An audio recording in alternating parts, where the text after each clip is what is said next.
Hello everyone, स्वागत है आपका हमारे चैनल परफेक्ट फार्मेसी पे। मैं हूं सुनीता कंवर और आज हम डिस्कस करेंगे फार्मास्यूटिकल इन ऑर्गेनिक केमिस्ट्री के जो इम्पॉर्टेंट एमसीक्यूज़ है एग्ज़ाम के लिए, वो आज हम डिस्कस करेंगे। सो वीडियो को स्टार्ट करने के पहले अगर आपको इन ऑर्गेनिक केमिस्ट्री के नोट्स चाहिए तो हमारे टेलीग्राम चैनल पर अवेलेबल है, वहाँ पर जा कर के आप चेक कर सकते हैं। एंड हमारा इंस्टाग्राम पर भी एक पेज है, उसे भी आप फॉलो कर सकते हैं। First question is sodium potassium tartrate is also known as Rochelle salt is used as। so sodium potassium tartrate जिसे Rochelle salt भी कहा जाता है, इसे किस रूप में यूज़ किया जाता है? First option is an antacid, second option is adsorbent, third option is saline cathartic and fourth option is protective. So इसका जो करेक्ट आंसर है वो है सेलाइन कैथेरेटिक। Rochelle salt को सेलाइन कैथेरेटिक के रूप में भी यूज़ किया जाता है। Next question is the acid base theory was firstly proposed by. Acid base theory सबसे पहले किसके द्वारा दी गई थी? First option is Arrhenius, second option is Lowry, third option is Bronsted and fourth option is Galen. So इसका जो correct answer है वो होगा एरहेनियस। सबसे पहले जो एसिड बेस थ्योरी है वो एरहेनियस के द्वारा दी गई थी। Next question is, although sodium bicarbonate is a potent anti-acid, its repeated use is restricted as it causes। so sodium bicarbonate को एक anti-acid के रूप में यूज़ किया जाता है, बट इसका जो repeated use है उसे restrict किया गया है। ऐसा क्यों है? इसकी वजह से क्या होता है? First option is systemic alkalosis, second option is rebound acidity, third option is achlorhydria and fourth option is peptic ulcer. So इसका जो करेक्ट आंसर है वो है सिस्टमिक एल्किलोसिस। सोडियम बाइकार्बोनेट को अगर रिपीटेडली यूज़ किया जाता है तो उसकी वजह से सिस्टमिक एल्किलोसिस हो जाता है, इसलिए इसके यूज़ को जो है रेस्ट्रिक्ट किया गया है। Next question is the apparatus used for limit test of arsenic is. So arsenic के लिमिट टेस्ट के लिए किस apparatus को यूज़ किया जाता है? First option is Gutzeit apparatus, second option is Sutzeit apparatus, third option is Nessler cylinder and fourth option is Arsen apparatus। So इसका जो करेक्ट आंसर है वो होगा गुडजीट apparatus। आर्सेनिक के लिमिट टेस्ट के लिए गुडजीट apparatus को यूज़ किया जाता है। Next question is, as per Arrhenius concept of acid and base, a compound called as acid when। so Arrhenius concept of acid and base के according एक compound को acid कब कहा जाता है? जब it dissociates to form H plus ions, second option is dissociates to form OH minus ion, third option is it accepts lone pair of electrons and fourth option is it donates lone pair of electrons। so इसका जो correct answer है वो है it dissociates to form H plus ions. जब एक acid ने जब कोई भी कंपाउंड डिसोशिएट होता है H प्लस आइंस देता है तो उस कंपाउंड को एसिड कहा जाता है Arrhenius concept of acid and base के हिसाब से। Next question is which of the following statement is not true about impurities. Impurities के लिए गिवन में से कौन सी स्टेटमेंट जो है वो सही नहीं है? First option is they can change the appearance of a product, second option is they are always toxic, third option is they can cause incompatibility and fourth option is they cause stability problems. So इसका जो correct answer है वो होगा they are always toxic. Impurities जो है वो हमेशा toxic हो ये ज़रूरी नहीं है। बाकी तीनों ऑप्शंस करेक्ट है क्योंकि इम्प्योरिटीज़ जो है वो अपीयरेंस जो होता है प्रोडक्ट का उसे चेंज कर सकती हैं, इनकम्पैटिबिलिटी भी कॉज करती हैं इम्प्योरिटीज़ एंड स्टेबिलिटी प्रॉब्लम्स भी कॉज करती है इम्प्योरिटीज़। सो इसका जो करेक्ट आंसर है वो होगा second option. Next question is the fluid present between cells is called as. So जो फ्लूइड सेल्स के बीच में प्रेजेंट होता है उसे क्या बोलते हैं? First option is cellular fluid, second option is interstitial fluid, third option is intracellular fluid and fourth option is vascular fluid. So जो करेक्ट आंसर होगा वो होगा इंटरस्टिशियल फ्लूइड। जो फ्लूइड सेल्स के बीच में प्रेजेंट होता है उसे इंटरस्टिशियल फ्लूइड कहा जाता है। Next question is which of the following is also called caustic soda. So given option में से ऐसा कौन सा है जिसे कास्टिक सोडा भी दूसरा नाम होता है उसका? First option is sodium bicarbonate, second option is sodium carbonate, third option is sodium hydroxide and fourth option is sodium chloride. So इसका जो करेक्ट आंसर है वो होगा सोडियम हाइड्रोक्साइड। इसे ही कास्टिक सोडा भी कहा जाता है। Next question is which is both acidifying as well as expectorant. So given option में से ऐसा कौन सा कंपाउंड है जो एसिडिफायर की तरह भी काम करता है ना एक्सपेक्टोरेंट की तरह भी काम करता है? First option is ammonium chloride, second option is potassium iodide, third option is dilute HCl and fourth option is sodium potassium tartrate. So इसका जो करेक्ट आंसर है वो होगा अमोनियम क्लोराइड। अमोनियम क्लोराइड को एसिडिफायर एंड एक्सपेक्टोरेंट दोनों के रूप में यूज़ किया जाता है। Next question is boric acid is used as, boric acid को किस काम के लिए यूज़ किया जाता है गिवन ऑप्शन में से?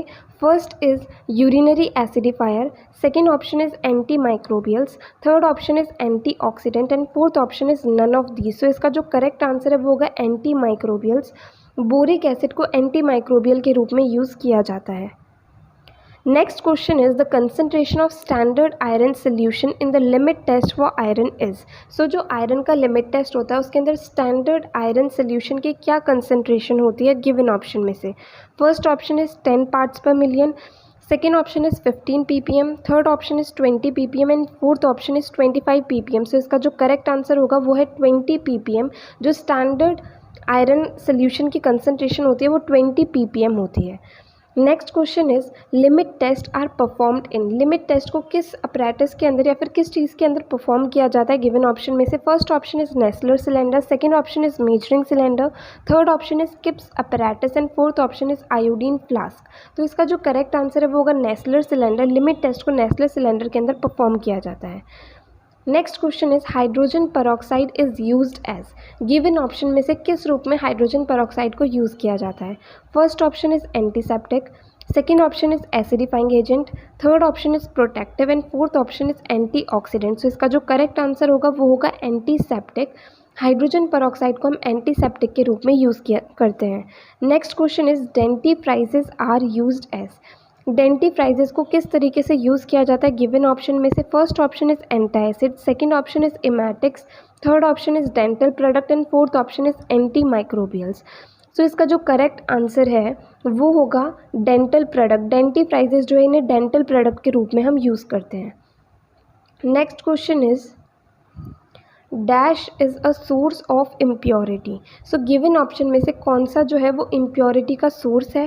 First option is raw material, second option is method of manufacturing, third option is both A and B and fourth option is none of the above. So इसका जो करेक्ट आंसर है वो होगा both A and B, क्योंकि raw material जो है वो भी सोर्स ऑफ इम्प्योरिटी हो सकता है एंड मेथड ऑफ मैन्युफैक्चरिंग जो है उसकी वजह से भी इम्प्योरिटीज़ आ सकती हैं। सो इसका करेक्ट आंसर होगा both A and B. Next question is first edition of IP got published in. So जो सबसे पहला एडिशन है आईपी का वो कब पब्लिश हुआ था ये हमें बताना है। सो इसका फर्स्ट ऑप्शन है 1956, सेकेंड ऑप्शन है 1955, थर्ड ऑप्शन है 1965 एंड फोर्थ ऑप्शन है 1985। सो इसका जो करेक्ट आंसर है वो होगा 1955। फर्स्ट एडिशन जो है आईपी का वो 1955 में पब्लिश हुआ था। Next question is the category of calcium gluconate is. So calcium gluconate की कैटेगरी गिवन ऑप्शन में से कौन सी है? First option is antacid, second option is calcium replenisher, third option is antioxidant and fourth option is radiopharmaceuticals. So इसका जो correct answer है वो होगा कैल्शियम रिप्लेनाइजर। कैल्शियम ग्लूकोनेट को कैल्शियम रिप्लेनाइजर की तरह यूज़ किया जाता है, मतलब कैल्शियम का जो लेवल है बॉडी के अंदर उसे बैलेंस करने के लिए हम कैल्शियम ग्लूकोनेट को यूज़ करते हैं। Next question is antidotes are the compounds used in treatment of. तो एंटीडोट्स कंपाउंड जो होते हैं वो किसके ट्रीटमेंट में यूज़ होते हैं? First option is hyperacidity, second option is poisoning, third option is diabetes and fourth option is skin infection. So इसका जो करेक्ट आंसर है वो होगा पॉइजनिंग। एंटीडोट्स को पॉइजनिंग के ट्रीटमेंट के लिए यूज़ किया जाता है। Next question is atoms of an element which have same atomic number but have different atomic mass numbers are called. So atoms जिनका सेम एटमिक नंबर होता है बट अलग अलग एटमिक मास नंबर होते हैं उन्हें क्या बोलते हैं? First option is isomers, second option is isobars, third option is isotopes and fourth option is stereo isomers. तो इसका जो करेक्ट आंसर है वो आइसोटोप्स होगा, क्योंकि जिनका same atomic number and different mass number होता है उन्हें हम आइसोटोप कहते हैं। Next question is which of the following statement is not correct for the handling and storage of radio pharmaceuticals. So radio pharmaceuticals की हैंडलिंग एंड उनका storage करने के लिए गिवन में से कौन सी जो स्टेटमेंट है वो सही नहीं है? First option is they should not be touched bye naked hand, मतलब उन्हें डायरेक्टली हाथों से टच नहीं करना चाहिए, तो ये स्टेटमेंट सही है। Second option is protective clothings must be Warne, so protective कपड़े हमें पहन के रखने चाहिए, ये भी सही है। Third option is must be capped in a suitable labelled container. So एक सुटेबल लेबल्ड कंटेनर के अंदर हमें उन्हें रखना चाहिए, तो ये ऑप्शन भी सही है। Next option is must be capped in kerosene. So kerosene के अंदर रखना चाहिए, ये ऑप्शन सही नहीं है। कुछ कंपाउंड्स ऐसे हो सकते हैं जिन्हें हमें कैरोसिन में रखना होता है, बट ये सभी रेडियो फार्मास्यूटिकल्स के लिए सही नहीं है। सो इसका जो करेक्ट आंसर है वो होगा fourth option. Next question is the radiation measurement devices actually measure. So जो रेडिएशन मेजरमेंट डिवाइसेस होते हैं वो एक्चुअली क्या चीज़ को मेजर करते हैं? इसका जो फर्स्ट ऑप्शन है वो है आयंस जनरेटेड, सेकेंड ऑप्शन है फोटोन्स जनरेटेड, थर्ड ऑप्शन है both A and B, and fourth option है none of the above. So इसका जो करेक्ट आंसर है वो होगा बोथ ए एंड बी, क्योंकि जो रेडिएशन मेजरमेंट डिवाइसेस होते हैं वो कितने आयंस जनरेट हुए एंड कितने फोटोन्स जनरेट हुए, इन दोनों ही चीज़ों को मेजर करते हैं। Next question is activated charcoal is a dash antidote.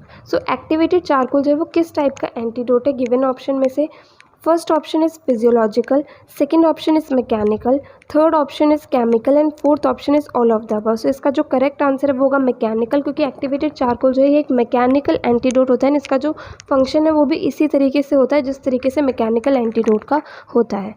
Next question is expectorants are the drugs which. Expectorants जो ड्रग्स होती हैं वो गिवन ऑप्शन में से क्या करती हैं?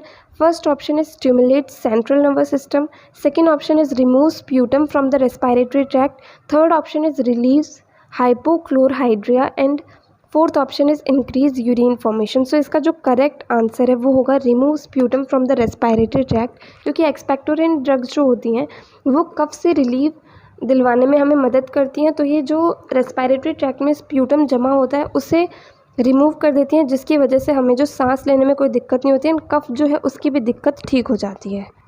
Next question is sodium nitrite is a dash antidote. So sodium nitrite किस टाइप का एंटीडोट है? First option is physiological, second option is mechanical, third option is chemical, and fourth option is all of the above. So इसका जो correct answer है वो होगा physiological. Sodium nitrite जो है ये एक फिजियोलॉजिकल एंटीडोट है। Next question is magnesium sulphate is used as. तो मैग्नीशियम सल्फेट को किस रूप में यूज़ किया जाता है? First option is astringents, second option is dental products, third option is cathartics, and fourth option is expectorants. So इसका जो करेक्ट आंसर है वो होगा कैथेरैटिक्स, क्योंकि मैग्नीशियम सल्फेट जो है ये कैथेरैटिक है, मतलब ये कॉन्स्टिपेशन को ठीक करने के लिए इसे यूज़ किया जाता है। Next question is expectorant drug is. So given option में से कौन सी ड्रग जो है वो एक्सपेक्टोरेंट है? First option is copper sulphate, second option is potassium iodide, third option is ferrous sulphate, and fourth option is zinc sulphate. So इसका जो correct answer है वो पोटेशियम आयोडाइड होगा, क्योंकि पोटेशियम आयोडाइड जो है इसे ही हम एक्सपेक्टोरेंट के रूप में यूज़ करते हैं। Next question is chemically alum is. So chemical name क्या होगा एलम का गिवन ऑप्शन में से?